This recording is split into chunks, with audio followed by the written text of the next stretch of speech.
5. O segredo de Sócrates. Ao falar com pessoas, não inicie uma discussão falando de coisas sobre as quais vocês divergem. Comece enfatizando e continue enfatizando as coisas com as quais vocês concordam. Continue enfatizando, se possível, que vocês estão buscando o mesmo objetivo e que a única divergência é o método e não o propósito. Faça a outra pessoa dizer sim, sim no início. Se possível, tente fazer com que o seu adversário não diga não. De acordo com o professor Harry A. Overstreet, que escreveu Influencing Human Behavior, Influenciando o Comportamento Humano, Nova York, Norton, 1925, uma resposta negativa é o obstáculo mais difícil a ser vencido.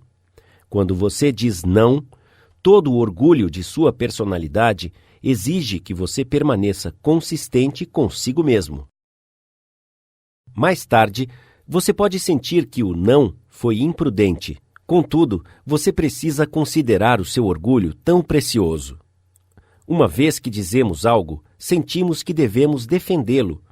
Este é o motivo pelo qual devemos nos concentrar em iniciar uma conversa de forma afirmativa.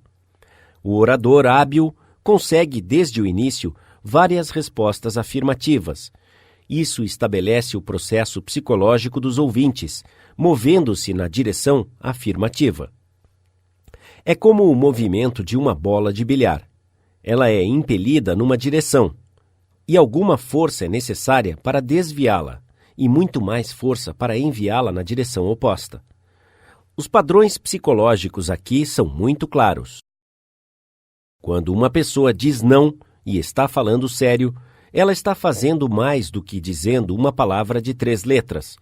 O organismo todo, glandular, sistema nervoso e muscular, se junta na condição de rejeição.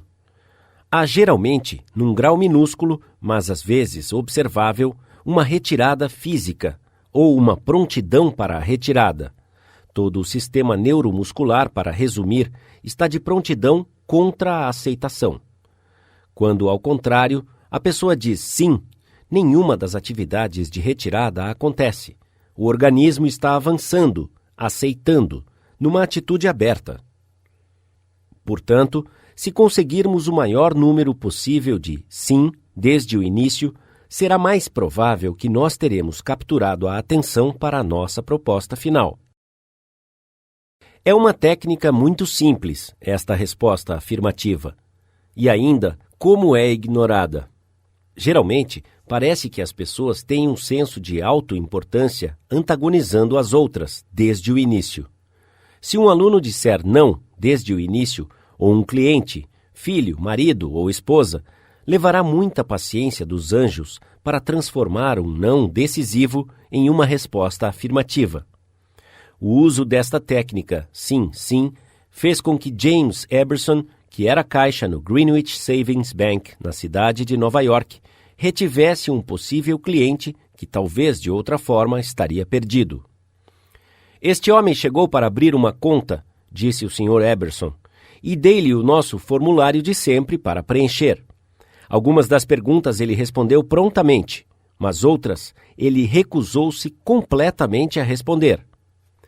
Antes de começar a estudar relações humanas, eu teria dito a um depositante em perspectiva que se ele não desse as informações ao banco, nós não poderíamos abrir a sua conta.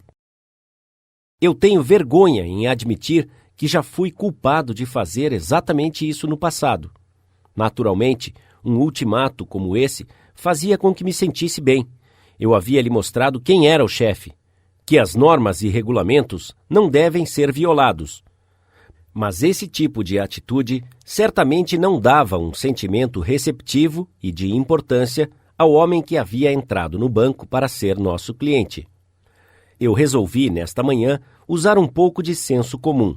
Resolvi não falar sobre o que o banco queria, mas sobre o que o cliente queria. E, acima de tudo, eu estava determinado a fazê-lo dizer sim, sim, desde o início. Então, eu concordei com ele. Falei-lhe que as informações que ele não queria fornecer eram absolutamente desnecessárias. Entretanto, eu disse, suponhamos que o senhor tenha dinheiro neste banco ao falecer.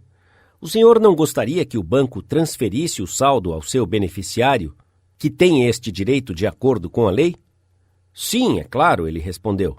O senhor não acha, eu continuei, que seria uma boa ideia o senhor nos informar o nome do seu beneficiário, para que, no caso de sua morte, nós possamos efetuar os seus desejos sem erro e sem demora? Novamente, ele disse sim. A atitude do homem se amansou e mudou quando ele percebeu que não estávamos solicitando estas informações para o nosso bem, mas pelo bem dele. Antes de sair do banco, este homem não apenas deu-me todas as informações sobre si mesmo, mas abriu, conforme a minha sugestão, uma conta poupança, nomeando a sua mãe como beneficiária de sua conta, e ele respondeu prontamente todas as perguntas referentes à sua mãe também. Eu descobri que, fazendo ele dizer sim, sim, desde o início, ele esqueceu-se da questão em si e estava feliz em fazer todas as coisas que eu sugeria. Joseph Allison, representante de vendas da Westinghouse Electric Company, teve esta história para contar. Havia um homem em meu território para o qual a nossa empresa queria muito vender. O meu antecessor havia visitado este homem por 10 anos e não havia conseguido vender nada. Quando eu assumi o território, eu o visitei várias vezes, sem conseguir um único pedido. Finalmente, após 13 anos de ligações e conversas sobre vendas, nós lhe vendemos alguns motores. Se estes fossem perfeitos, seguiria um pedido de centenas mais. Esta era a minha expectativa, certo? Eu sabia que tudo estaria bem. Então, quando liguei para ele após 3 semanas, eu estava bastante entusiasmado. O engenheiro-chefe me saudou com este terrível aviso. Allison, não posso comprar o restante dos motores do senhor. Por quê? Eu perguntei chocado. Por quê? Porque os seus motores aquecem muito. Não consigo nem colocar as mãos neles. Eu sabia que não seria bom discutir. Eu já havia tentado isso há muito tempo. Então, pensei em conseguir uma resposta do tipo sim, sim. Veja bem, Sr. Smith, eu disse, concordo com o senhor em 100%. Se os motores estão aquecendo muito, o senhor não deveria comprar mais deles. O senhor deve ter motores que não aqueçam acima dos padrões estabelecidos pela Associação Nacional de Fabricantes Elétricos, não é verdade? Ele concordou. Consegui o meu primeiro sim.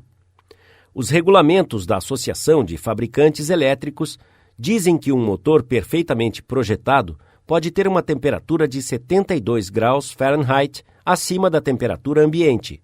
Isso está certo? Sim, ele concordou. Isso está absolutamente correto. Mas os seus motores são mais quentes. Eu não concordava com ele. Eu apenas perguntei-lhe, qual é a temperatura da fábrica? Ah, ele disse, cerca de 75 graus Fahrenheit. Bem, eu respondi, se a fábrica tem uma temperatura ambiente de 75 graus e você pode acrescentar 72 a isso, dará um total de 147 graus Fahrenheit. O senhor escaldaria as mãos se as expusesse sob um respingo de água quente a uma temperatura de 147 graus Fahrenheit? Novamente, ele teve que dizer sim. Bem, eu sugeri, não seria uma boa ideia não encostar a mão naqueles motores? Bem, acho que você está certo, ele admitiu. Nós continuamos a conversar por um tempo.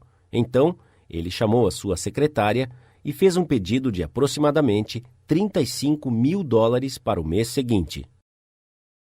Levou anos e custou-me inúmeros milhares de dólares em negócios perdidos, antes que, finalmente, aprendesse que não vale a pena discutir, que é muito mais rentável e mais interessante enxergar as coisas do ponto de vista da outra pessoa e tentar fazer a pessoa dizer sim, sim. Eddie Snow, que patrocina os nossos cursos em Oakland, Califórnia, contou como ele tornou-se um bom cliente de uma loja porque o proprietário conseguiu que ele dissesse sim, sim. Eddie interessou-se na caça com arco e flecha e havia gastado uma soma considerável em dinheiro comprando equipamento e acessórios de uma loja local de arcos. Quando seu irmão esteve lhe visitando, ele queria alugar um arco para ele desta loja. O vendedor disse-lhe que eles não alugavam arcos, então Ed ligou para outra loja de arcos. Ed descreveu o que aconteceu. Um cavalheiro bastante agradável atendeu ao telefone. A sua resposta à minha pergunta sobre o aluguel foi completamente diferente do outro lugar. Ele se desculpou e disse que eles não alugavam mais arcos porque não compensava financeiramente. Então, ele perguntou-me se eu havia alugado antes. Eu respondi, sim, alguns anos atrás. Ele lembrou-me que provavelmente teria pago entre 25 e 30 dólares pelo aluguel. Eu disse, sim, novamente. Ele perguntou-me se eu era o tipo de pessoa que gostava de economizar dinheiro. Naturalmente, eu respondi que sim. Ele continuou a explicar que eles tinham conjuntos de arco com todos os equipamentos necessários em promoção por 34 dólares e 95 centavos. Eu poderia comprar um conjunto completo por apenas 4 dólares e 95 centavos a mais do que um alugado. Ele explicou que esta era a razão por que haviam descontinuado o aluguel. Eu achava isso lógico. A minha resposta afirmativa resultou na compra de um conjunto, e quando o comprei, também acabei comprando outros itens nesta loja, e desde então tornei-me um cliente regular. Sócrates, o impertinente de Atenas, foi um dos maiores filósofos que o mundo já conheceu. Ele disse algo que apenas um punhado de homens em toda a história puderam fazer.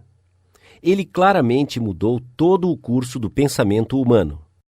E agora, 25 séculos após a sua morte, ele é honrado como uma das pessoas sábias com o maior poder de persuasão que já influenciaram este mundo de discórdia. Qual foi o seu método? Ele falou às pessoas que elas estavam erradas? Não, o Sócrates não. Ele era muito esperto para isso. A sua técnica completa, agora chamada de método socrático, foi baseada em conseguir a resposta sim, sim. Ele fazia perguntas com as quais os seus adversários teriam de concordar. Ele ganhava uma concordância após a outra, até que conseguia um punhado de sims. Ele continuava a questionar até que, finalmente, quase sem perceber, os seus adversários acabavam abraçando uma conclusão que haviam negado amargamente alguns minutos antes. Na próxima vez que nós tentarmos dizer a alguma pessoa que ela está errada, vamos nos lembrar do velho Sócrates e perguntar-lhe gentilmente algo que irá nos dar a resposta sim, sim. Os chineses têm um provérbio cheio da velha sabedoria oriental. Aquele que anda leve vai longe.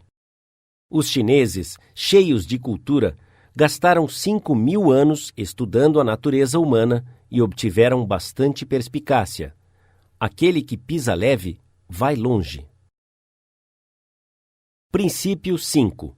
Faça outra pessoa dizer sim, sim, imediatamente.